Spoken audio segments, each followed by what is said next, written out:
Hello, good day and welcome. This is the BizNews Edge. I'm Alec Hogg, and it's Thursday, the 16th of July, 2026. On today's show, a masterclass in getting things done in a regulated market as Amazon quietly outflanks Elon Musk's Starlink right here in South Africa. Some rare good news out of ArcelorMittal, where the fate of the shuttered Newcastle ironworks may finally be turning a corner, and a tidy payday for Prosus, courtesy of Uber's swoop on Germany's delivery hero. And then to the main event, my conversation yesterday with Dr. Mark Burke. He's the DA's Federal Finance Chairperson. That means he's on the leadership there, and also its spokesman on finance in Parliament. We focused on the deepening crisis at the Public Investment Corporation, the institution that manages 3 trillion rands on behalf of government employees and retirees. There's some stuff that'll come out there which will surprise you. But let's get into it. Starting off with the Amazon story, and it's one that professors at business schools should be teaching for years to come. 2 companies facing an identical rulebook here in South Africa. To hold a network license, an operator must be 30% owned by historically disadvantaged groups. Elon Musk's Starlink treated that as an invitation to fight. Years of public litigation, claims very publicly on his X platform that he's being blocked because I'm not black. A diplomatic spat that dragged all the way to Washington.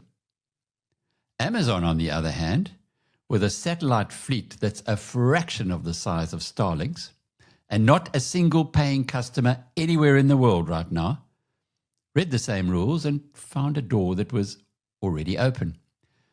It has walked through it. The information came through yesterday that Amazon Leo has signed a distribution deal with HeroTel, the massive-owned fiber and wireless operator here in South Africa, and it will launch satellite broadband in 2027 under a brand called Every. HeroTel holds the license. Amazon does not hold one. There's no equity standoff, no theater, just quiet compliance. And the first mover advantage in a market that Starlink still cannot legally enter. It's a coup for Remgro, the controlling shareholder, and Vodacom, its partner, in Massive. They've got HeroTel over the line. Elon Musk is still on the sidelines.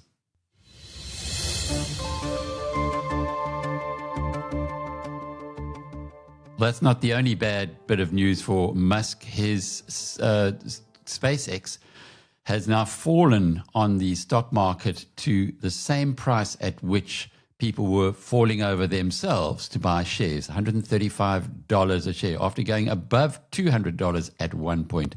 It'll be interesting to see how that all ends up. But now for a bright spot for South African steel. A rare bright spot, that is.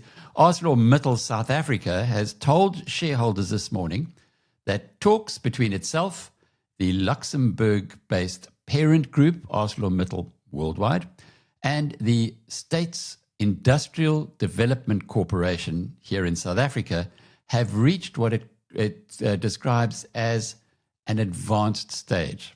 It's the clearest sign yet of progress towards a rescue deal that could settle the fate of the Newcastle works, which was threatened with closure back in 2023, and along with 3,500 jobs, which for a town the size of Newcastle is a very significant knock. The market didn't wait for the fine print. Having bled the share price of ArcelorMittal South Africa down to 115 cents on the JSE in early July, the share price jumped to 125 this morning on volumes that are running close to a full day's trade inside just 90 minutes. Hope is returning to ArcelorMittal at last. Newcastle too.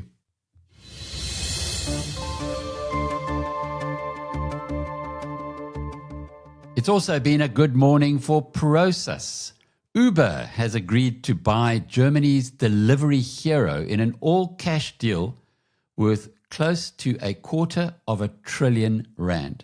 The biggest move yet in the consolidation that's sweeping a food delivery industry that expanded too fast, too far during the COVID pandemic. Buried in the announcement this morning is a distinctly South African footnote. Prosus, which is majority owned by Naspers and a heavyweight, both of them are, on the JSE, holds just under 17% of Delivery Hero, and it has agreed to sell its entire stake to Uber. That locks in the deal's success. Together with what Uber already has, plus the 17% from Prosus, it'll bump to over 50% and thus control the business. It's a clean, lucrative exit from a business that Prosus has been quietly unwinding since European regulators forced it to reduce its stake after it did the deal to buy Just Eat. Both Uber and Prosus feature in our BizNews Ricardo portfolios. Uber's on the US dollar one, and by our calculations is the cheapest of all the stocks in that portfolio. It's got the widest margin of safety. Prosus, also with a big margin of safety, is in the BizNews Ricardo Rand portfolio. Well, those are the headlines taken care of. Now to the main event.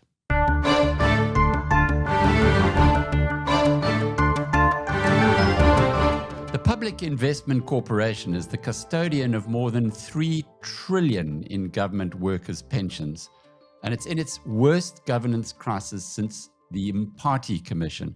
Well, yesterday, its board placed Chief Executive Patrick Dlamini and Acting Chief Investment Officer August van Heerden on precautionary suspension over a whistleblower complaint.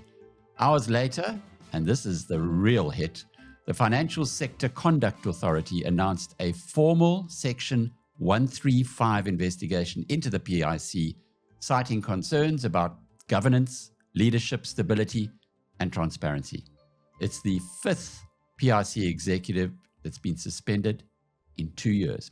Joining me now is Dr. Mark Burke. He's the DA Federal Finance Chairperson and its spokesman on finance in Parliament.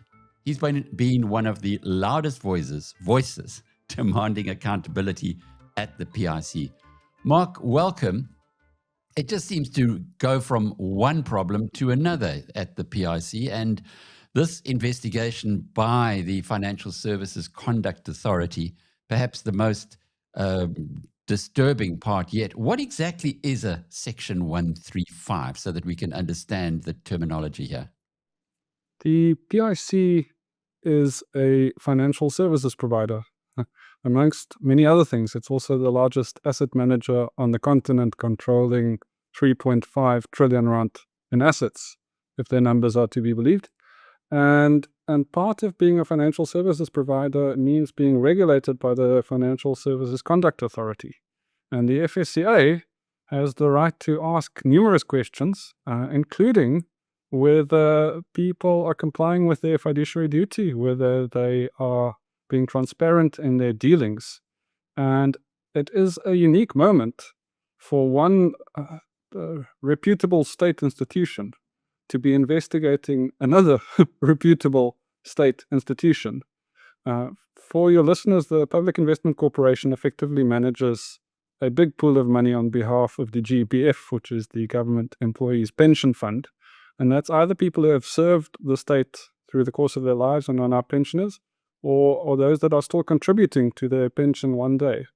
It also now represents, as we said earlier, a large chunk of cash on the continent, but one of the last remaining outposts of feeding trough for people to try and get their grubby hands on. And the way they do this is they go after the unlisted section. I call this the elephant and the mouse problem.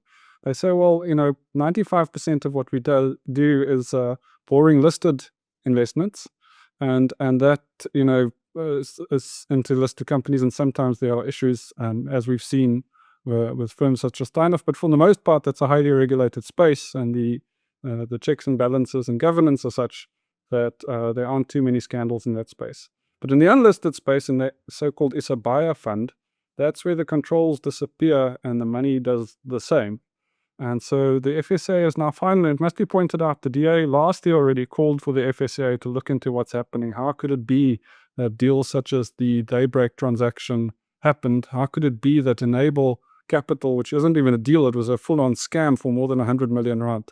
How could all of these things happen at an FSP, and are the directors and key individuals being held to account? And that is now finally happening. Also, I must point out that as we speak, and for your listeners, it's now Wednesday, we've just received the news that 2 more directors of the PIC have resigned as a result of the chief investment officer and the chief executive officer being suspended as of earlier this week. Yeah, now he's the deputy finance minister. He works alongside your colleague, ArcelorMittal. So it must be getting a little uncomfortable in the government of national unity, given what you are alleging and the questions you're asking and the role that Masondo is playing there. What exactly is your beef with him? Well, interpersonally, I try and maintain good relations with everybody in Parliament, including David Masondo, who's quite an affable individual when you shake his hand. But your question is, how does it feel at the moment within the GNU? How does it feel within Parliament? I'll circle back to perhaps the Ashore Saripan and David Masondo relationship, which I couldn't speak to a great detail in, but maybe just touch on 2 other data points, which is what seems to be playing out here is a battle between the grouping of people behind one David Masondo and the grouping of people aligned with Minister Enoch Godongwana. It does not seem that those 2 ANC deployees are singing from the same hymn sheet at the moment, and it does seem that without saying who's right or who's wrong in this equation, that Dlamini, this now suspended CEO, to an extent enjoyed the support of the minister. What is the story behind Dlamini's suspension? Well, there's the camp that remains at the PIC and the version that they would give you, and then there's perhaps the real version, and then our limited perspective on the inner workings and power dynamics there. I can probably most speak to our perspective of what's happening, but maybe let's briefly touch on their alleged reasons. They say that Dlamini has misled Parliament, that he commissioned a PwC investigation into the Lanseria transaction, and that he's acted effectively without board authority in doing so and in doing other things, and therefore he's now being given the time and space to respond to these allegations. I'm not saying that I think Dlamini is particularly in the clean and good camp. From everything we've seen, it seems that at any given moment, a group of people is on the take at the PIC, and our job is to make sure that nobody's on the take at the PIC and those who have historically been. Maybe just quickly touching on the Lanseria transaction for your audience. There were 3 shareholders in Lanseria. Harith, which people might know Harith, and then there's the PIC, and then there was this firm called Acapulco, which was effectively a BE partner on Acapulco. But between the GEPF and the PIC, remember that the PIC controls money on behalf of the GEPF, a loan was extended to Acapulco to afford their share of the Lanseria transaction. And the asset then underperformed, meaning there wasn't enough money flowing back to the shareholders, and Acapulco was not able to service its loan. Now, under normal circumstances, if an asset is underperforming, you would expect that the sale of your share of that asset would be at a discount. But somehow an inflated valuation seems to have snuck in. And so when Acapulco's shares, which the PIC had become entitled to as a result of this non-payment of the interest of the loan that it had taken, when the PIC then needed to take those shares, they did a valuation on what they're worth, and somehow the 400 million rand that was owed was flipped around, and Acapulco was paid, if I'm not mistaken, more than 500 million for its shares in Lanseria. And Dlamini seems to have said, wait a minute, what is going on here? And for that sin, he seems to now be on suspension and perhaps out on the street. So So he those are the could be facts. a good guy in this. He could actually be the doing the right thing. Well, this is where you get into the murky territory, Alec. We asked him last year in Parliament. Now, you'll know that when folks appear in front of Parliament, it's a serious misdemeanor or judgment of error with consequences to mislead Parliament.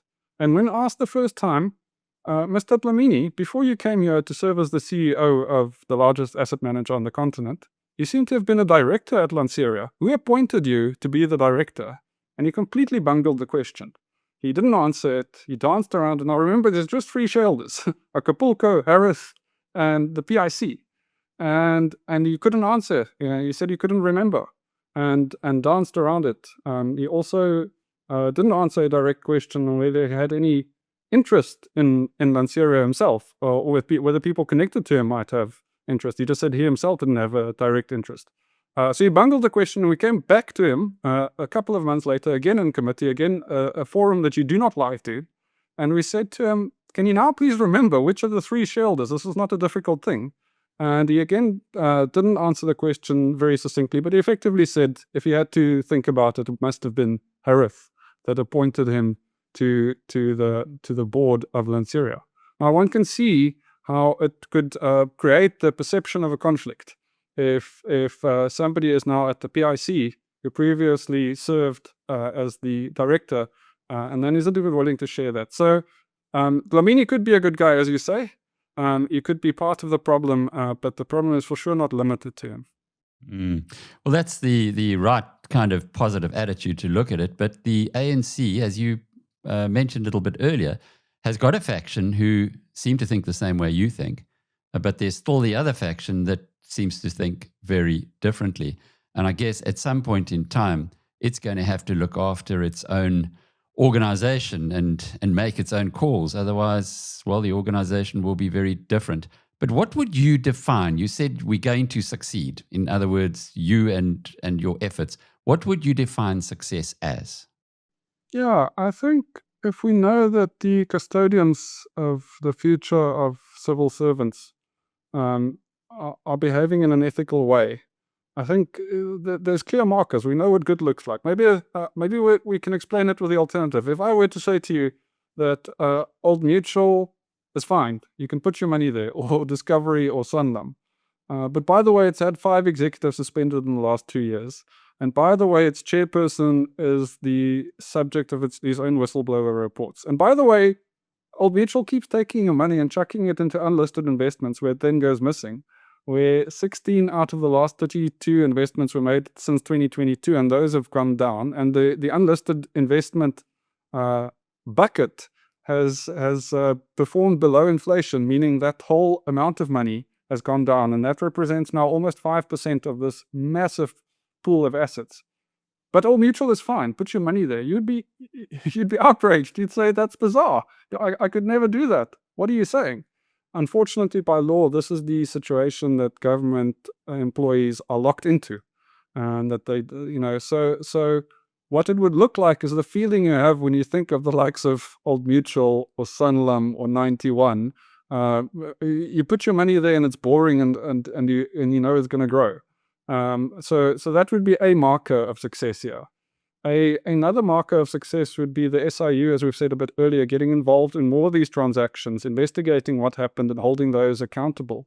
And another marker would be the types of individuals that have now, gone ahead in a course of action, resigning en masse or being told to leave. And another example would be the FSCA saying, it is a bit unusual for one sizable state institution to investigate another, but it's still an FSP and it must still comply. And we're going to make these findings, and if they don't comply, it's either a loss of license or a sizable fine or some other corrective measure. So there'll be some markers on the way there. It might not look exactly like avoiding a 2% VAT increase, but I think we'll know when we know, Alec.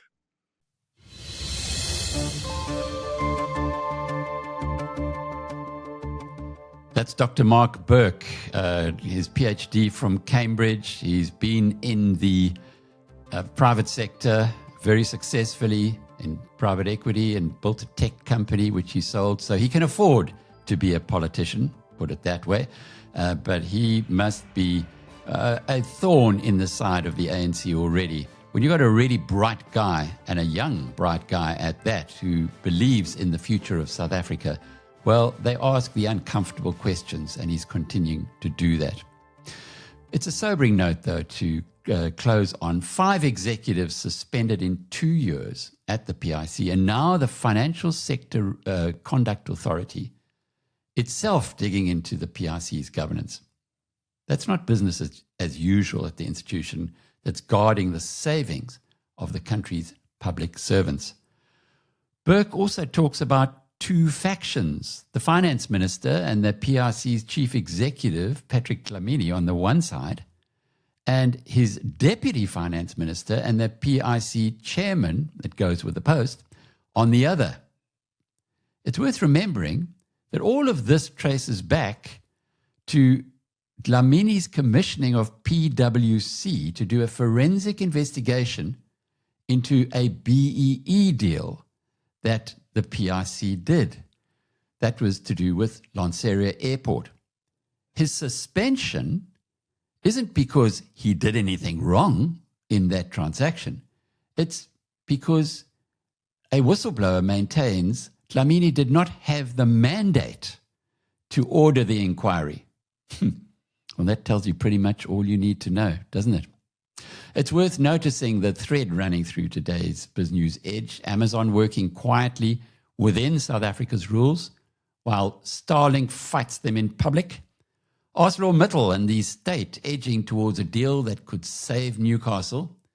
And now the PIC, where the antibodies are fighting back under real pressure for the institution to clean up its act.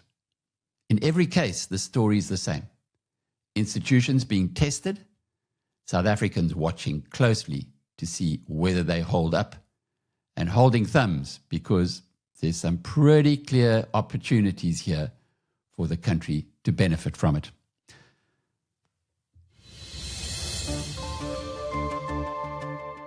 That's the BizNews Edge for today. Thank you for spending this time with me. I'm Alec Hogg, and for more on all of today's stories, head to biznews.com.